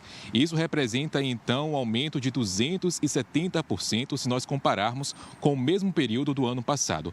A maior concentração de focos do mosquito Aedes aegypti está aqui na zona leste da cidade. Então, a Secretaria da Saúde daqui de Joinville tem feito diversos procedimentos aí, principalmente para poder ampliar a rede de atendimento para também atender as pessoas com casos de dengue. Inclusive, nós tivemos aqui uma ampliação no número de testes, porque agora é o dobro aí do número de testes que estão sendo realizados, de 300 para 600. Então, o número considerado e também levando em consideração esse aumento dos casos de dengue já nesses primeiros meses do ano aqui em Joinville. Outra coisa também que está sofrendo alteração é o número de unidades que estão realizando essas testagens e também atendendo pessoas sintomáticas com a doença. Antes, aqui na Rua Abdon Batista, nós tínhamos a Central de Vigilância em Saúde que realizava esse tipo de testes. Agora, também as 6 unidades básicas de saúde que estão espalhadas em várias regiões aqui do município também estão realizando esta testagem e também os exames em pessoas assintomáticas com a doença. E hoje pela manhã a Secretaria da Saúde, a Secretaria de Agricultura e Meio Ambiente e a Subprefeitura contaram com o apoio do 62º Batalhão de Infantaria que realizaram a ação de combate à dengue no bairro Saguaçu. A equipe fez visitas domiciliares para orientar a população, realizou vistorias também, coletas para diagnóstico da dengue. E aí nós conversamos com a gerente de Vigilância em Saúde, a Fabiana Almeida, e ela falou um pouco mais sobre essa ação que foi realizada hoje no bairro Saguaçu. Vamos acompanhar. Nossa equipe já está na rua hoje com o apoio do batalhão, das subprefeituras e da Secretaria de Meio Ambiente. Nosso objetivo hoje é orientar as pessoas, estarem conversando com elas nas casas, onde a gente pode ter foco, como eliminar os focos, como prevenir os focos onde a gente pode gerar dengue. Vamos ter ações também hoje relacionadas à prevenção de acúmulo de águas em bueiros, aqui no bairro Saguaçu, bem como também no início da manhã a gente já iniciou o trabalho com a bomba costal, onde a gente também joga adulticida nas regiões onde a gente identifica que tem casos positivos da dengue. Esse adulticida a gente joga para estar matando já o mosquito vivo. Então, o objetivo nosso é estar fazendo prevenção com toda a comunidade, orientação e direcionamento das atividades.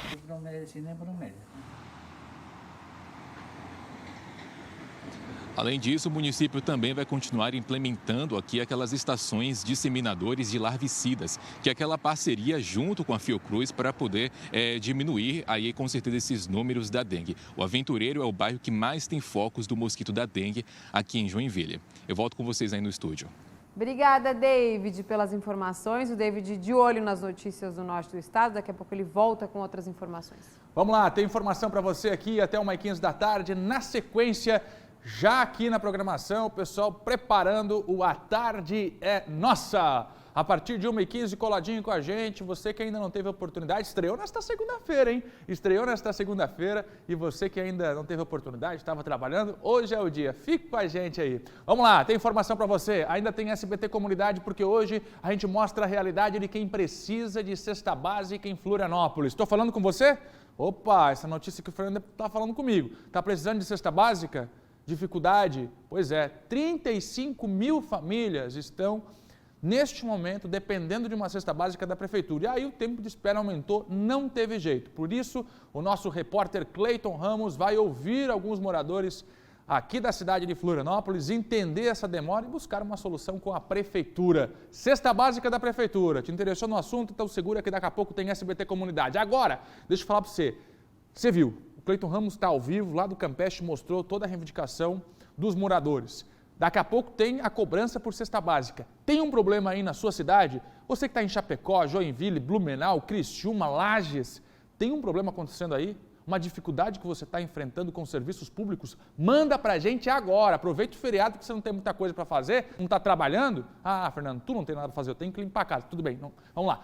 Tem tempo? Manda pra gente. Aí está o telefone, manda pra gente agora que a gente vai atrás da solução para o seu problema.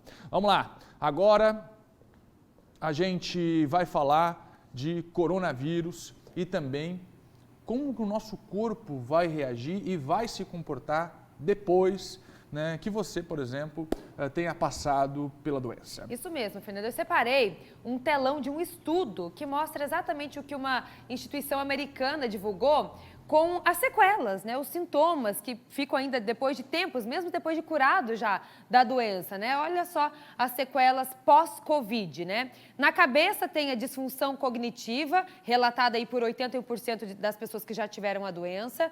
Tem também dor de cabeça, com 68% das pessoas, tontura, 47%, né, dos pacientes que já tiveram Covid, o nariz, a perda de olfato, muito comum, né, essa sequela, nas pernas e nas mãos, dormência ou formigamento, relatado por 60% das pessoas.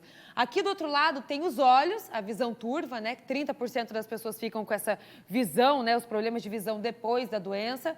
Os ouvidos, tem os zumbidos, quase 30%, na boca tem a perda do paladar, e em outras partes, a dor muscular, relatada por 55% das pessoas, e as dores no corpo em geral, 43%. Dá para ver que todas as porcentagens que a gente mostra aqui, são acima de 20%, 30%, algumas 80%. Então, assim, tem bastante sequelas, né, que as pessoas ficam sentindo ainda mesmo após a cura da doença, né? Já se trataram, já se medicaram, enfim, já estão curados do coronavírus, mas as sequelas continuam. E uma delas, gente, é com relação à saúde mental, né? Os estudos aí apontam essas sequelas neurológicas, também psiquiátricas, né? Sobre esse assunto, eu vou conversar agora com a Júlia Trindade, ela é psiquiatra.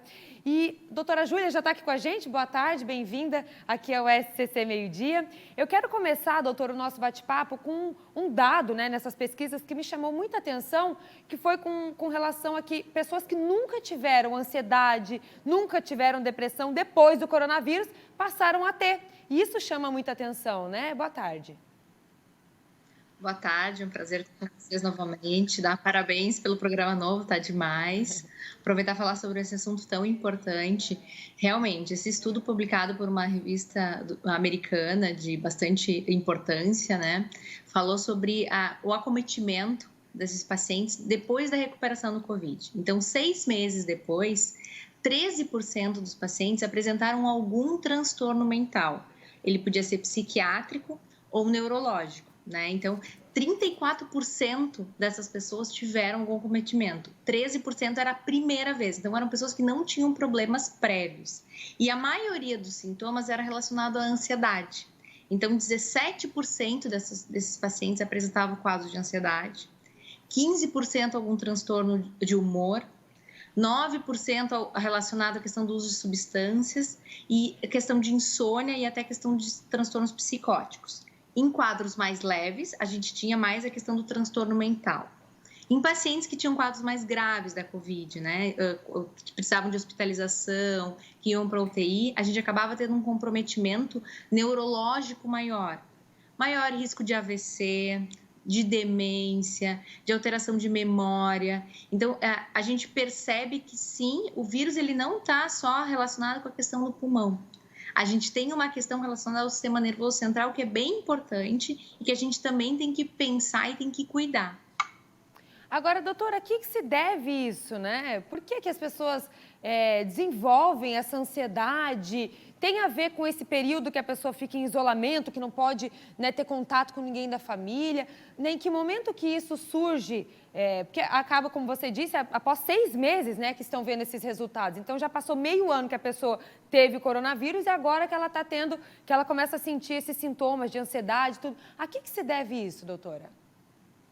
Uma das coisas que foi importante que eles perceberam, principalmente no estudo, é que os transtornos mais relacionados ao humor, então ansiedade, depressão, estavam mais relacionados a um fator psicológico, especialmente. Por quê? Porque quanto maior a gravidade do quadro de Covid, menor era o risco desses pacientes terem transtornos psicológicos. Então, eles tinham mais transtornos neurológicos. Então, sim, esse é um componente importante. O distanciamento.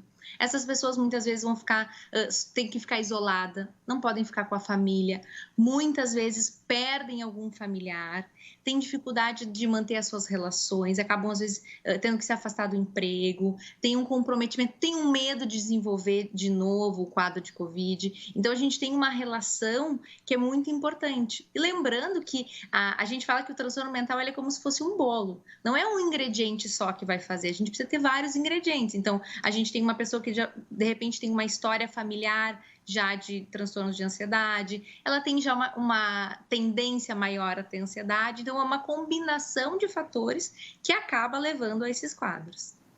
Agora, doutora, existe alguma prevenção, né? Alguma maneira da pessoa tentar evitar isso? Quem já teve coronavírus ou vir a ter, né, a doença agora, a Covid-19, tem alguma forma de prevenir ou então de amenizar esses sintomas, essas sequelas? É bem importante que a gente faça todo aquele controle dos fatores que a gente tem acesso, não? Então, a gente precisa cuidar da questão do sono, cuidar da alimentação, manter o contato, mesmo aquela pessoa que está com Covid, mesmo que seja um Covid leve. Se ela precisa ficar isolada, ela precisa manter o contato com as pessoas, ter momentos de diversão, ter momentos em que ela pode extravasar um pouco, falar sobre isso e muitas vezes se perceber que não está dando conta, tem que sim buscar ajuda. É importante buscar ajuda para lidar com isso e para a gente não desenvolver um transtorno que muitas vezes é de longo prazo. Encarar isso com muita tranquilidade, né, doutora? É muito mais comum do que a gente imagina, né? Os números estão aí para mostrar que é muito comum isso tudo que está acontecendo, então as pessoas às vezes ficam até meio assim, né? Será que eu estou com ansiedade mesmo? Será que eu tenho que pedir ajuda? A doutora está aí para falar isso para a gente, né? Tem que buscar ajuda sim. Muito obrigada, doutora Júlia Trindade, psiquiatra, participando com a gente mais uma vez aqui no SCC Meio Dia. Eu que agradeço pelo convite, um ótimo dia. Ainda falando de saúde, gente, o Ministério da Saúde recomendou que as mulheres esperem o fim da pandemia para engravidar. Enquanto isso, as que estão passando pela gestação aguardam a vez de receberem as doses contra a Covid-19. Mas aqui no estado, só podem ser vacinadas as grávidas que apresentam comorbidades, já que as gestantes não fazem parte do grupo prioritário. O jeito é redobrar os cuidados para fugir dos riscos de contrair a doença. A Caroline está esperando a chegada da Liz. Ela está com 34 semanas de gestação e os cuidados estão redobrados na rotina da família. Sim, na verdade essa é a maior preocupação, durante a gestação, né? Um momento muito grande de insegurança. Eu tenho trabalhado home office, né?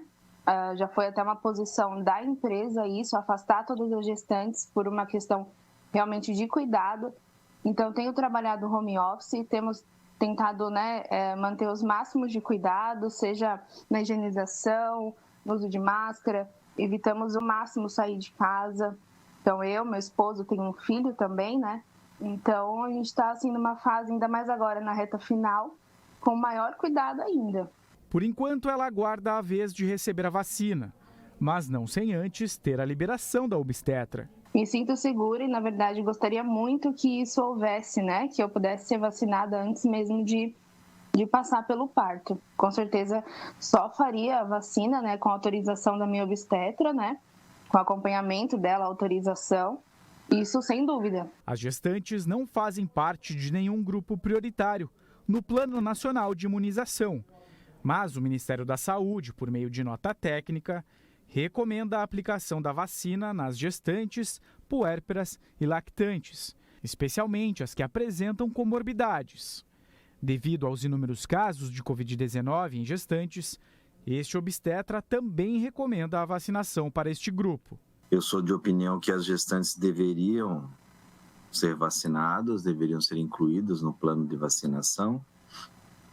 E numa situação ideal de disponibilidade de vacinas, acredito que elas deveriam ser oferecidas para todas as gestantes, né, independente de grupo de risco ou não. Agora, entendo que na disponibilidade de poucas doses de vacina seja estipulada uma prioridade inicial. Em Santa Catarina, as gestantes só podem receber as doses se pertencerem a algum grupo prioritário. Em nota, a Diretoria de Vigilância Epidemiológica de Santa Catarina diz que segue as recomendações do Ministério da Saúde, mas não há nenhuma recomendação aqui no estado para vacinar todas as gestantes e reitera que as grávidas com comorbidades podem ser vacinadas. As demais devem aguardar a sua faixa etária para receberem as doses. Além disso, o secretário de Atenção Primária à Saúde do Ministério da Saúde fez um apelo às mulheres para que não engravidem durante a pandemia. É óbvio que a gente não pode falar isso para alguém que tem 42, 43 anos, mas para uma mulher jovem que pode escolher um pouco ali o seu momento de gravidez, o mais indicado agora é você esperar um pouquinho até a situação ficar um pouco mais calma. Isso porque o risco de complicações durante a gravidez é grande caso as gestantes sejam infectadas pelo novo coronavírus. Nós já tivemos mais de 200 mortes de gestantes no país, né? Muitas vezes o agravamento do quadro da Covid durante a gestação pode fazer com que a gente tenha que interromper a gestação precocemente, ou seja, o número de prematuros entre essas gestantes ele é bastante alto. Toda a família da Caroline está atenta a todos os cuidados necessários para proteger ela e a Liz. No final da gestação, ela vai receber o apoio da mãe, que mora em São Paulo e já vem de lá vacinada. Na verdade, como eu me mudei de São Paulo para cá há um ano, eu praticamente cheguei junto com a pandemia. Então, aqui nós não temos familiares, né? Não tenho muitos parentes aqui. Então, a minha mãe de São Paulo, ela vai vir para cá no mês que vem para nos ajudar, né, nos auxiliar. E ela já vai vir vacinada também, o que é muito bom. Então, até mesmo pela idade dela, né? O calendário de vacina vai dar bem certinho para ela já vir vacinada para cuidar da gente aqui também. Tá? E a importância da vacinação, a gente sabe que existe a recomendação, o Estado não é para todas, para quem tem comorbidades. Bom, todos os dias você acompanha com a gente aqui um grande giro das equipes do SCC Meio Dia pelo Estado, falando da vacinação contra o coronavírus. Quem pode tomar, que idade está aí na sua cidade. Hoje a gente vai mudar um pouquinho e vai falar de vacinação da gripe, que é fundamental para você também se manter forte, para não lotar postinho de saúde. Então vamos lá, aqui estão eles, dividindo tela com a gente, Sibeli. É sim, Fernando. David Sacramento em Joinville, Eduardo Silva ao vivo em Blumenau e Marcos Búrigo ao vivo, Marco Búrigo ao vivo em Criciúma. Vamos começar por Joinville? Vamos para o norte? David Sacramento, como está a campanha de imunização contra a gripe hoje? Fala pra gente aí em Joinville.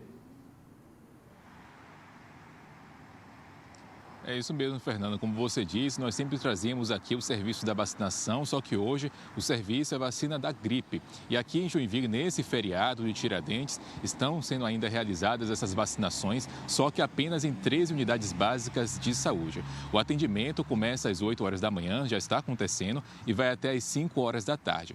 E aí nós preparamos uma tela para ajudar as pessoas que estão em casa para saber, né, quais são esses endereços que elas poderão ir para se vacinar com a vacina aí da gripe. Como vocês conseguem perceber aí na tela, as unidades ficam nos seguintes bairros. Temos aqui a unidade básica do Saguaçu, também no bairro Aventureiro, aqui em Joinville.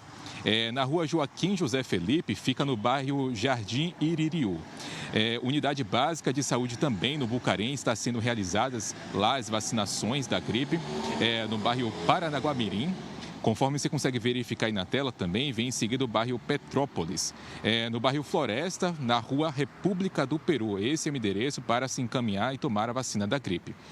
A vacina da gripe também está sendo realizada aqui, Fernando, nas unidades de saúde nos bairros Fátima, Costa e Silva, Morro do Meio. Em seguida tem aí também o Jardim Paraíso, Pirabiraba e Vila Nova. Nessa etapa aqui, só para lembrar as pessoas, estão sendo vacinadas crianças com 6 meses e também as com menos de 6 anos.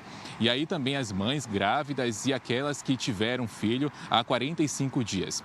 Nessa primeira etapa, nós temos aqui um percentual aqui de pessoas que está sendo vacinadas. Na verdade, é o número, né? 45 mil pessoas que vão ser vacinadas nessa primeira etapa, essa é a meta. E toda a campanha, 170 mil pessoas, essa é a meta para chegar à vacina. Mas, claro que precisa que as pessoas elas se encaminhem até as unidades de saúde e não é necessário realizar agendamento. Eu volto com você aí no estúdio. Obrigada, David, pelas informações do norte do estado. Vacinação contra a gripe é o assunto de agora. Então a gente vai saber como é que está em Blumenau. Quem traz pra gente os detalhes é o Eduardo Silva. Fernando, em Blumenau, mais de 4 mil pessoas já tomaram a dose da vacina contra a gripe. E a expectativa é que deste primeiro público-alvo, aqui em Blumenau sejam imunizadas cerca de 28 mil pessoas. E o agendamento é feito no site da Prefeitura de Blumenau e as pessoas também podem ligar para as unidades básicas de saúde, as estratégias da saúde do bairro onde moram. De acordo com o calendário, Fernando, a vacinação dessa primeira etapa, que vai até o dia 10 de maio, contempla aí crianças entre 6 meses e 5 anos de idade, gestantes e também aquelas mães que acabaram de dar à luz. Na segunda etapa, que acontece entre maio e junho, idosos com 60 anos de idade ou mais, professoras da rede pública e privada, aliás, todos os professores, portanto. Na terceira e última etapa, entre junho e julho, pessoas com doenças crônicas não transmissíveis ou com deficiência, as forças de segurança, caminhoneiros, trabalhadores de transporte coletivo, portuários e também os presidiários. E como a campanha de vacinação da influenza coincide com a da Covid-19, ambas possuem os mesmos grupos prioritários. Mas a orientação do Ministério da Saúde é para que os idosos, por exemplo, deem a prioridade para tomar a vacina contra o coronavírus. Importante lembrar também que é preciso um intervalo entre a vacina do influenza e a vacina da Covid-19. 14 dias entre uma e outra. Respeitado esse prazo, as pessoas aí, portanto, podem e devem se proteger. Voltamos ao estúdio. Eduardo Silva, obrigado pela informação. Hoje o nosso giro da reportagem é sobre a vacinação contra a gripe. Vamos para o sul do estado conversar com Marco Búrigo sobre a vacinação por lá. Criciúma, conta pra gente, Marco.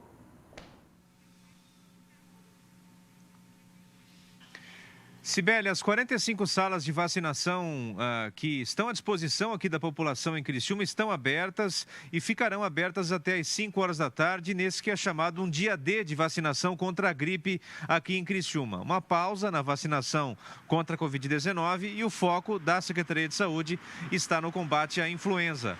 Aqui em Criciúma, quem está cadastrado no centro tem que procurar a unidade básica do centro e não tem vacinação no campo do Criciúma, no estádio Heriberto Wilson, um local que vinha sendo usado na vacinação contra a Covid-19. Serão vacinadas crianças com menos de 6 anos de idade, até 5 anos, 11 meses e 29 dias, gestantes e puérperas, que tenham ganhado aí o bebê de até 45 dias pós-parto. Então, esse grupo tem que ser vacinado. Aqui em Criciúma, a Secretaria de Saúde está recebendo essa parcela da população. Os idosos que receberam a vacina contra a Covid-19, é bom ter um intervalo aí de 30 dias, é a sugestão da Secretaria de Saúde, né, para que não haja aí qualquer tipo de problema. Então, quem recebeu a segunda dose, né, espera aí mais um pouquinho para receber também a vacina contra a influenza. Voltamos ao estúdio. Obrigada, Marco, pelas informações. E assim a gente mostrou para você no norte, no Vale do Itajaí, também no sul, como vai ser esse mutirão da vacinação contra a gripe. Vacinação contra a gripe. Fortaleça também o teu sistema imunológico. Vamos falar agora da falta de cestas básicas, ou pelo menos a demora para entregar os alimentos a quem precisa em Florianópolis. O Cleiton Ramos, ele esteve lá na Vila Aparecida, atendendo um chamado da comunidade. É que aumentou muito o número de famílias que precisa da doação de alimentos por parte da Prefeitura à cesta básica. Vamos ver o resultado da reportagem de Cleiton Ramos. Nesse momento, tem gente morrendo de fome. No nosso Brasil, é a tristeza que a sociedade consome.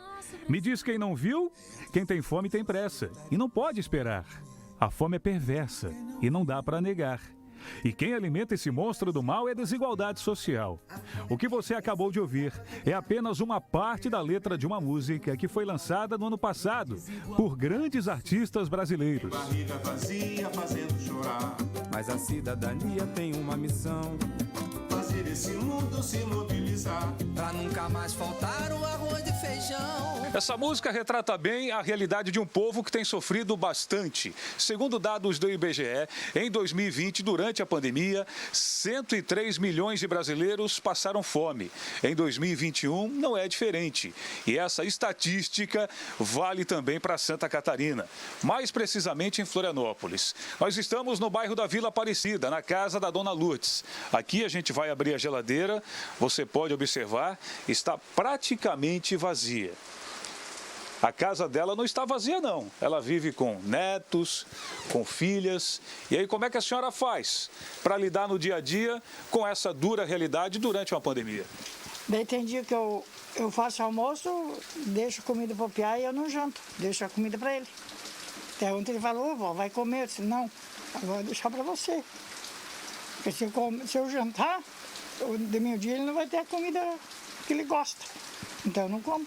Não tem nada pior do que ver um dos nossos passando fome, né, Dona Luz? Deu leite também, às vezes ele diz: vó, toma um cafezinho com leite. Eu digo: não, filho, o leite eu vou ter que deixar para ti. A senhora já chegou a ser ajudada pelo CRAS em outra oportunidade?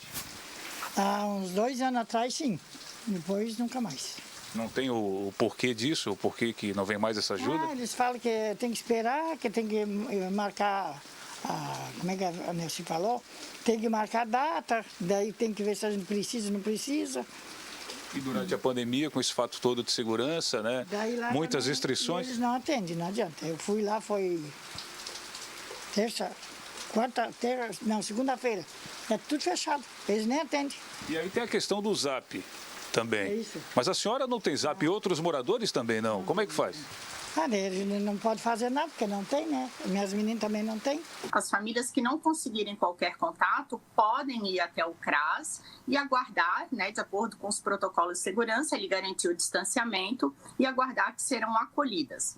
É importante registrar que todos os protocolos estão sendo seguidos e nós precisamos garantir a segurança tanto daqueles que são atendidos quanto de quem trabalha no local. Dona Neuci é líder comunitária da Vila Aparecida. Ela ligou para o CRAS, que é o Centro de Referência de Assistência Social em Florianópolis. E a resposta que ouviu deixou ela indignada. Que daqui um mês eles iam avaliar, ainda ver se a pessoa tem direito à cesta ou não. E como é que seria essa avaliação? Eles falaram? Aí é uma pergunta. Maria Cláudia é secretária de Assistência Social em Florianópolis. Ela justifica a demora por causa da demanda que o CRAS tem no momento. Atualmente, são 35 mil famílias precisando desse tipo de ajuda. Nós trabalhamos com todo um processo para identificar, cadastrar e atender as famílias com as suas diversas vulnerabilidades. Todo esse prazo, ele é viável, importante, porque a análise documental, técnica e um atendimento qualificado. E, além disso, as entregas e os atendimentos estão sendo realizados por meio de agendamento, para garantir o protocolo de segurança, para garantir que nos espaços não haja aglomeração, para que a gente possa cuidar tanto da saúde de quem trabalha no local, como das pessoas atendidas. Enquanto a cesta básica não vem, Dona Lourdes vai se virando. A gente tem que passar como Deus manda, né? Dona Neuci, de vez em quando dá umas coisas. O meu compadre vai fazer um pãozinho lá atrás para o meu neto. Daí a gente vai empurrando com a barriga, né? Porque não tá fácil, não tá. O problema é, como diz a música lá do começo da matéria, quem tem fome tem pressa, né? E ela não espera, não. Vem ajudar a renovar a esperança de alguém. 7:01, tá aí o relato da comunidade cobrando mais agilidade do sistema social para a entrega de cestas básicas.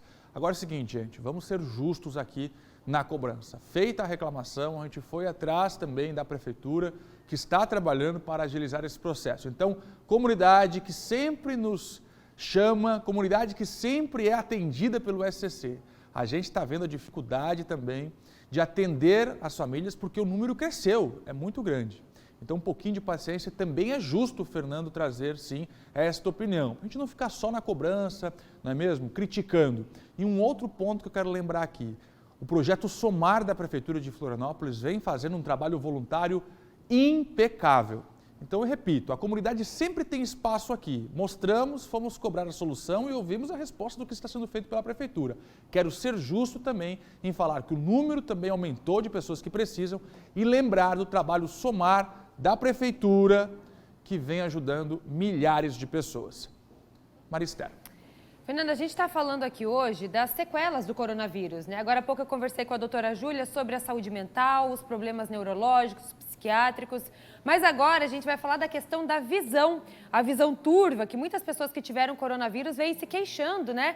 Que tem problemas na visão, enfim. Eu convidei o doutor Fernando Novelli, ele é oftalmologista, vai conversar com a gente aqui por Skype. Doutor, muito obrigada, viu, por aceitar o nosso convite nesse feriado, conversar com a gente sobre um tema que é tão importante e que vem chamando a atenção.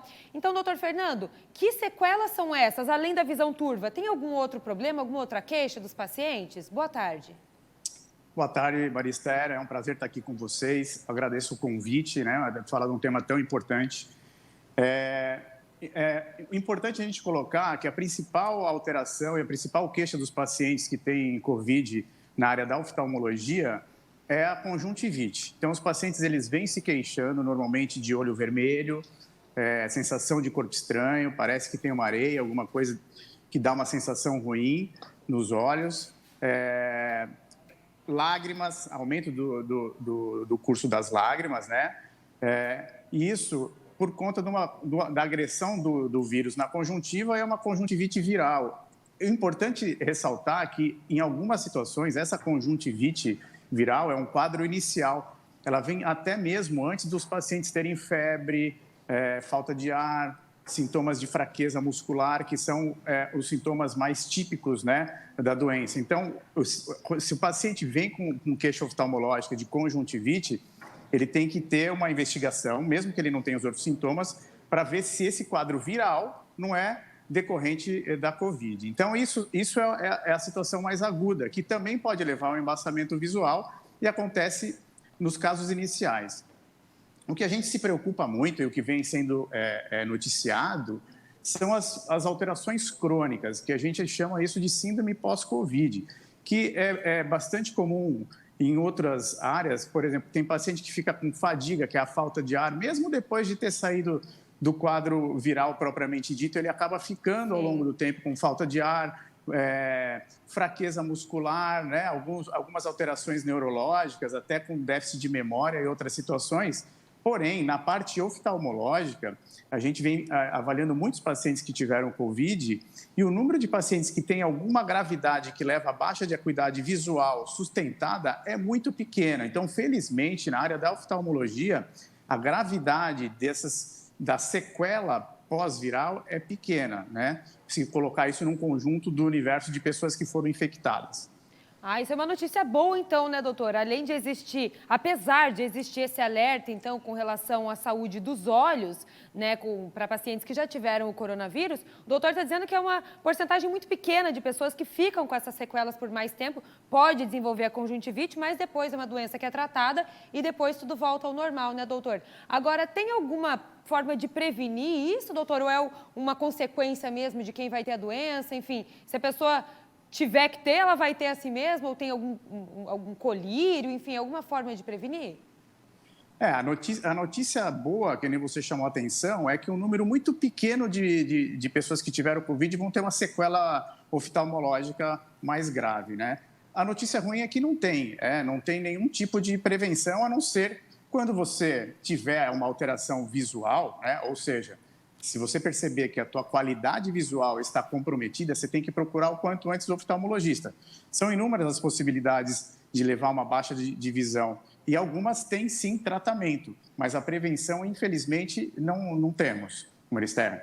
Doutor Fernando Novelli, oftalmologista, falando com a gente sobre as sequelas do coronavírus. Doutor, muito obrigada por participar com a gente aqui do SCC Meio Dia.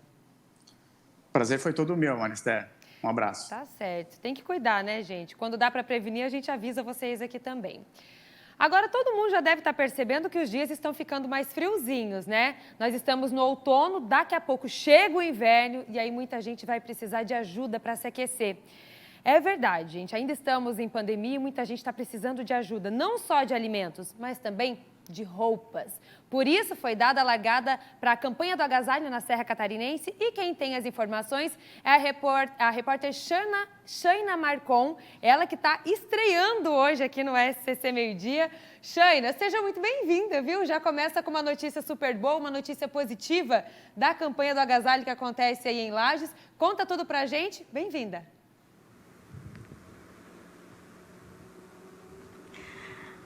Boa tarde, Maria Esther, obrigada. Estou muito feliz em poder participar e trazer para o SCC Meio Dia as notícias aqui da Serra Catarinense. Então, foi dada a largada mesmo aí para a campanha do Agasalho 2021 da Fundação Carlos Joffre do Amaral. Então, quem tem em casa aquelas peças de inverno em bom estado, aquele agasalho, né, aquela jaqueta, calçado e cobertor para doar, mas tem que estar em bom estado, já pode separar para a campanha do Agasalho 2021 da Fundação Carlos Joffre do Amaral. O tema da campanha esse ano é Aqueça Seu Irmão. É aquela tradicional corrente solidária para ajudar quem mais precisa, ainda mais aqui na Serra, onde o nosso inverno é bem rigoroso, né? No ano passado foram arrecadados mais de 77 mil peças que foram distribuídas para mais de 21 mil pessoas em situação de vulnerabilidade social e famílias carentes aqui da região. E esse ano a meta é ultrapassar esses números para ajudar ainda mais gente. São mais de 20 pontos de coleta espalhados aqui pela cidade de Lages. E então, para quem quiser doar e saber onde são esses pontos de coleta, os nossos parceiros, é só ligar na Fundação Carlos Joffre do Amaral, através do telefone que vai aparecer aí na sua tela, no 49 3224 8080. Ou pode trazer as doações aqui também no prédio do SCC, aqui pertinho da Igreja Santa Cruz. O dia D da campanha vai acontecer no dia 8 de maio, das 8 da manhã às 6 da tarde. E vai acontecer como no ano passado, no sistema drive-thru, onde as pessoas passam de carro e o pessoal da campanha recolhe as sacolas. Então, tá todo mundo já fazendo aquela limpa no guarda-roupa, separa aí as peças que você não usa mais de inverno e vamos ajudar quem mais precisa. E não só o pessoal aqui de Lages, não, o pessoal aqui da Serra Catarinense, das outras cidades e também você que está em outra região do estado e quiser fazer a sua doação, entre em contato então com a Fundação Carlos Joffre do Amaral e também faz a sua solidariedade e ajuda quem mais precisa. Voltamos no estúdio com vocês aí, Maria Esther. Que legal, Shaina. Obrigada, viu, por trazer essa notícia pra gente, a campanha do agasalho na Serra Catarinense. A Shaina, que já fazia parte, né, do grupo SCC, agora veio pro SCC SBT. Seja bem-vinda mais uma vez. Vamos para a previsão do tempo, né? Na Serra já tinha um ventinho ali, a gente viu com a Shaina. O feriado começou com chuva em boa parte do nosso estado, principalmente aqui na faixa litorânea, desde o norte até o sul de Santa Catarina. E continua assim ao longo do dia, viu? Com bastante instabilidade. Já das áreas de Planalto até o oeste, aí o tempo é mais seco e as temperaturas por lá também são mais altas. Olha só, no oeste chega a 28 e no restante do estado não esquenta tanto. No norte, 25, no Vale do Itajaí, 26. 26, no sul também. Litoral, a Grande Florianópolis não passa de 24 hoje, esse clima mais fresquinho. E na Serra, a máxima é de 23. Amanhã, esse tempo instável na faixa leste do estado continua por conta da circulação marítima, né? Que está tendo ainda por influência do ciclone subtropical em alto mar, né? Que está lá em alto mar, mas tem reflexos aqui também. Então, o litoral ainda segue com muitas nuvens nessa quinta-feira, intercalando com aberturas de sol, momentos de chuva, o mar ainda bastante agitado, com as ondas, né, de até 4 metros de altura e o alerta para navegação e a ressaca, que vale de hoje até amanhã. Na Serra e no Oeste, o tempo mais firme amanhã também, sol predominando e as temperaturas ainda amenas, como vocês podem ver. Chapecó, que hoje esquenta, amanhã não passa de 26, Blumenau 25, Criciúma, Floripa e Joinville 24 amanhã e em Lages, na Serra, a máxima é de 22 graus, já para vocês, né, se organizarem aí para amanhã também. Agora, Laércio Botega está aqui comigo. Bem-vindo, meu amigo. Bem-vindo não, obrigado, Maria. Estou aqui no SCC Meio-Dia para a gente chamar o pessoal. Daqui a pouquinho tem a Tarde é Nossa, coladinho, 1h15, hein? Laércio, na primeira vez que eu falei do programa aqui hoje, no SCC Meio-Dia, eu perguntei se o pessoal achava que a dona Maricotinha ia sentar na cama de pregos. Quem não assistiu o programa, né? Porque muita gente eu sei que assistiu. Muita gente assistiu o programa, mas será que ela sentou? Vamos ver? Vamos ver. Aqui perto, vou mostrar para vocês, olha só. Explica pra gente, Marcelo. O que eu tenho aqui é uma prensa de balões. Então presta atenção que bem ali no meio, ó, vocês vão ver que tem um prego em destaque. Pode aproximar bem aqui que o pessoal vai ver, bem aqui no meio, ó. Um preguinho em destaque. Aqui, ó, tem um prego aqui mais alto, ó. Então eu vou colocar um balão aqui no meio, ó. Só arrumar ele. Ó. E vamos pressionar. Atenção. Ai. Ó. Estourou. Atenção aqui. Bem pouquinho eu consegui pressionar, tá vendo? Agora o que acontece? Se eu tirar o prego e fazer o balão ser pressionado contra a cama de pregos que eu tenho aqui, olha lá. Agora é uma cama de pregos, eu vou pressionar. Gente, vou pressionar. E não estoura. E o balão não estoura. Porque sovaram junto. Olha que loucura. Isso seria a Maricotinha. Isso, Marcelo? Não. Isso seria a Maricotinha? Isso será a Maricotinha sentando na cama de prego. É isso que eu quero ver. Não, eu não quero ver. O que tem de explicação por trás disso é o seguinte. O efeito que uma força tem não depende apenas da intensidade dessa força, se é uma força grande ou pequena, mas também depende da área de contato. Então, se eu tenho um monte de pregos levantados, a força se espalha por essa área e gera uma pressão pequena, por isso que não machuca. Agora, quando eu deixo um preguinho só, aí a área de contato é pequena, portanto vai dar uma pressão grande e o balão estoura. E é por isso que a gente vai convencer agora a Maricotinha a sentar na nossa cama de prego.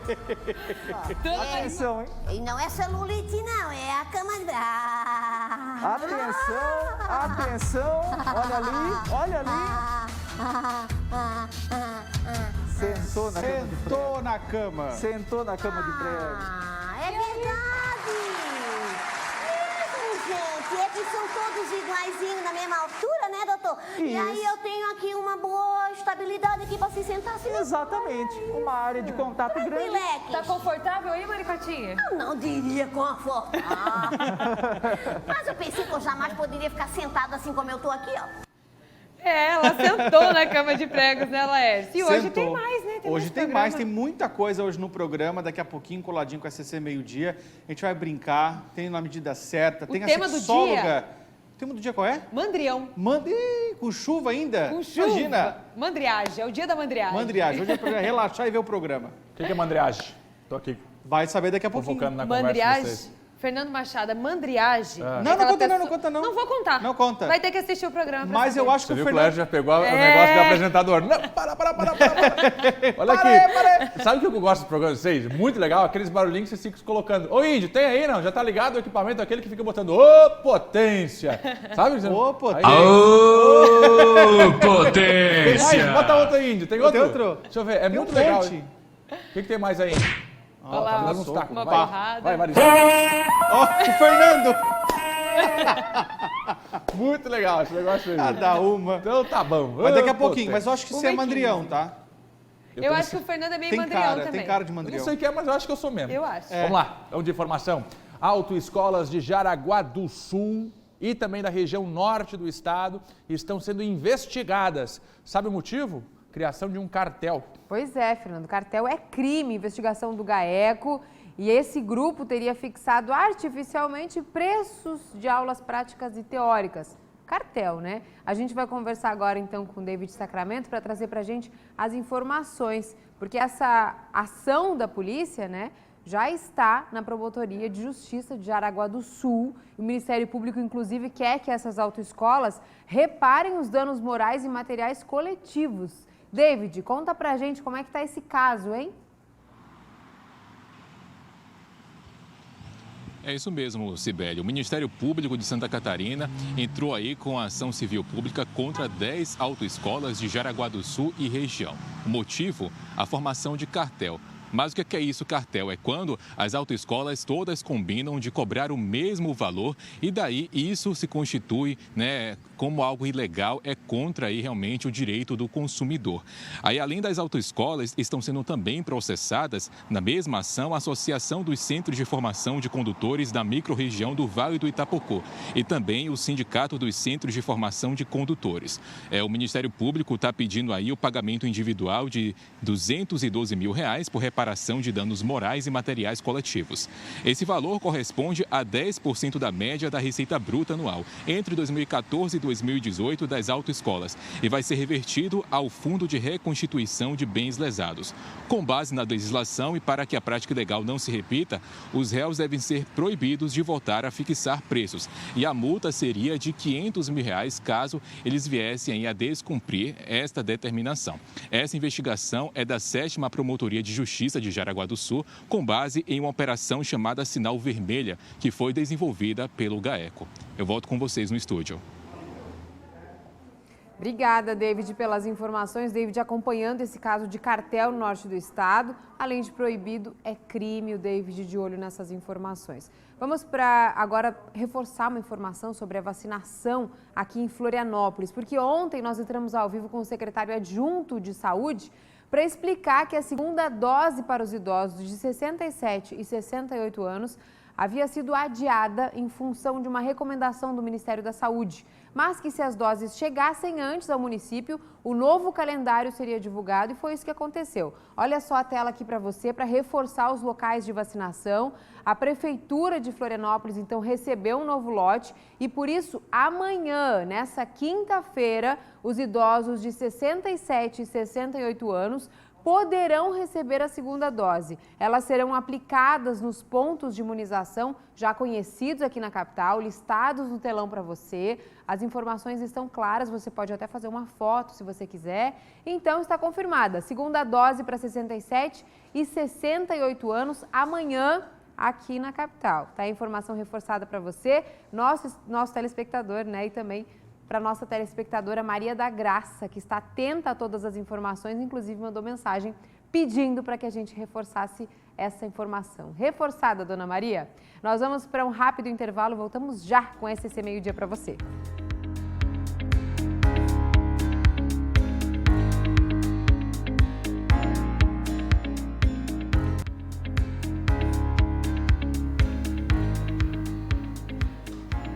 Voltamos e agora para agradecer o seu carinho, a sua audiência nesse feriado de quarta-feira. Muito obrigada pela sua companhia. Um bom resto de feriado para você. Lembrando que as informações do nosso estado continuam em scc10.com.br. Vai lá, confere. A gente vai, mas a Maria fica. Eu fico. Bom feriado para vocês. Obrigada, agora vocês vão Maria. para casa, curtir um pouquinho. Eu vou trabalhar, mas na verdade vou me divertir com esse povo aqui. Nós também, vamos assistir. Porque a tarde é nossa e você fica com a gente, hein?